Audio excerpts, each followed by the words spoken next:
নির্বাচনী প্রক্রিয়া সম্পূর্ণ হচ্ছে এই বিষয়ে আমি অন্য কিছু মন্তব্য করব না, শুধু এইটুকু যে আজকে আমি এবং আমার আরও দুজন প্রার্থী নমিনেশন ফাইল করেছে।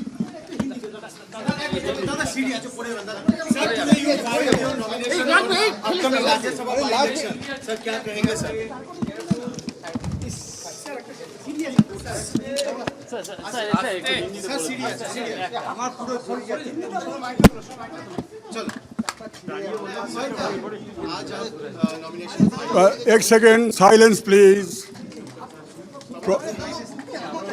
আপনারা কথা বললে আর আমি কি বলবো?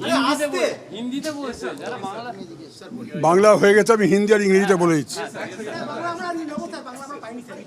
অন্যদের কাছ থেকে নিয়ে নিন। हाँ बोल रहा हूँ, आज मैं राज्यसभा की जो उपचुनाव हो रहा है, इसलिए हम बंगाल लेजिस्लेटिव असेंबली से मैं नॉमिनेशन फाइल किया और इलेक्शन प्रोसेस शुरू हो चुका है। जब तक ये निर्वाचनी प्रक्रिया, चुनावी प्रक्रिया अंत नहीं होता है, तब तक मैं कोई टिप्पणी नहीं कर सकता। सर आज से নাও গোটা দমন আমি বলবো না, যারা করবে দমন বা যারা প্রতিরোধ করবে তারা বলবে।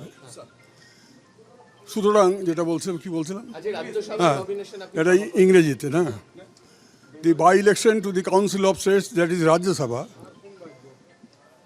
For this, I am a candidate of Bharatiya Janata Party. I have filed my nomination today. Therefore, the election process has already started. Till such period, the process is completed. I am not in a position to comment any further. একটা বাংলা শুরু করে যদি সম্ভব হয় বাংলায় আজকে রাজ্যসভার nomination ও তো বললাম তো, চল বেরিয়ে চলো হয়ে গেছে।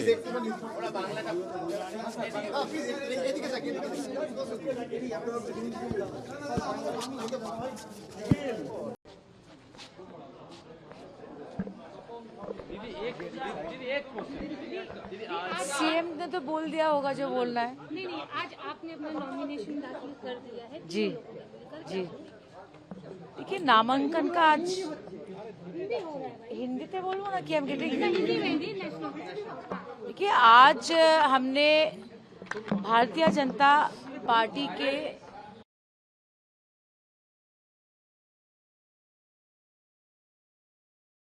सीएम खुद आए थे आप लोगों को लेकर नॉमिनेशन रूम तक लेकर, क्या मैसेज दिया उन्होंने नॉमिनेशन?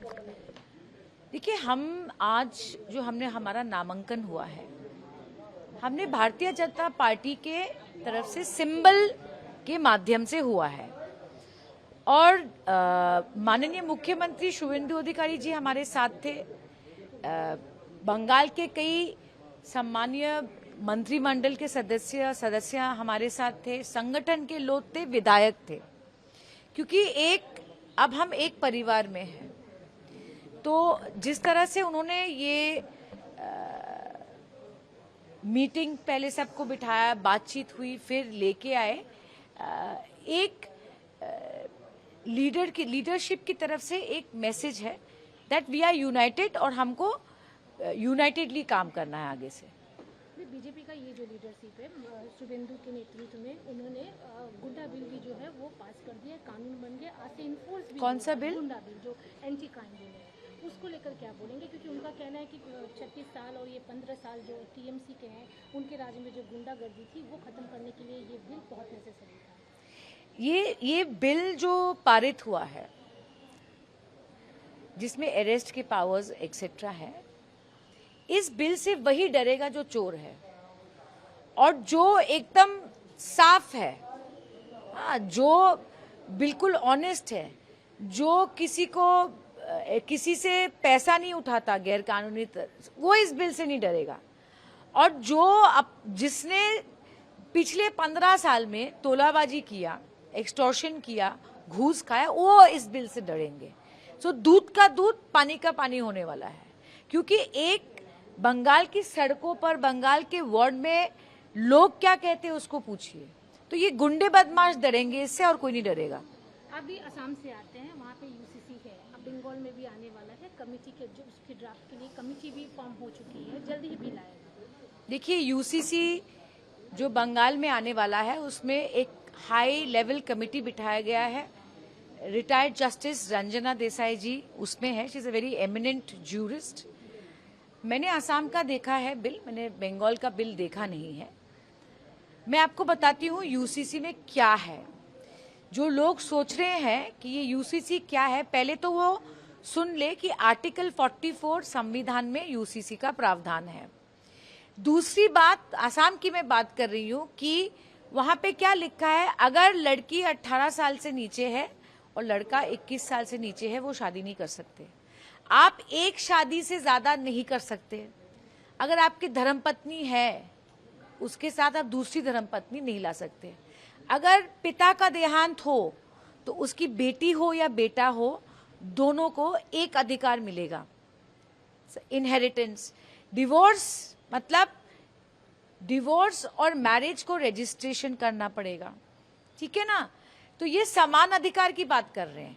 तो अगर आप समान अधिकार के खिलाफ है तो आप यूसीसी का विरोध कर सकते हैं।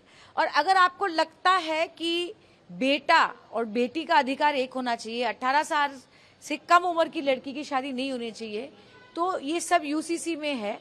उससे भी आपको पता चल जाएगा कि किसका चरित्र क्या है। ये देश में अब संविधान की जो बात करते हैं वो आर्टिकल 44 पढ़ के आए, फिर हमसे बात करें। नेशनल सिक्योरिटी बहुत बड़ा मुद्दा है यहाँ बंगाल के लिए भी। सीएम हमेशा उसके सपोर्ट में बोलते रहे। इसी के तहत एयरपोर्ट के प्रीमिसेस में जो मस्जिद है उसे बंद किया गया, नमाज बंद है, उसे शिफ्ट करने की बात कर रही है। देखिए, क्या इसे कम्युनल कहीं से देखा जाएगा? It is very simple. अगर नेशनल सिक्योरिटी को सामने रखकर काम करना है, ये एक रिलीजियस न्यूट्रल विजन है।